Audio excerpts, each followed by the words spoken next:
Sinasabi ko sa iyo, hindi ka graduate na may bachelor's degree sa University of Wharton.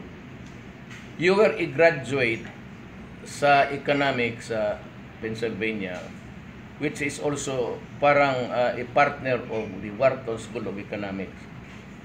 Ang nakuha mo doon sa Pennsylvania was a certificate sa undergrad dito sa Wharton. Hindi ka sa Wharton, dito ka sa Pennsylvania. Ang nakuha mo dyan is certificate of studies, undergrad mo para Wharton na sana. Hindi ka pa umakyat doon. Hanggang dito ka lang sa ano. Kaya ang ipakita mo, certificate, hindi diploma.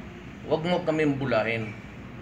Mas mabuti pa sabihin mo na ganito lang ako, pero ang utak ko pang Wharton talaga. That would have been more in keeping with honesty. Do not pretend to be what you are not. Magsampalan muna kami. Tingnan natin kung sino pinakamalaki. Ako, praktisado ko. Ayaw ka. Nampal ako ng kriminal. Ikaw, anong... Tapos, imbestigahan ninyo ang killing. Go ahead.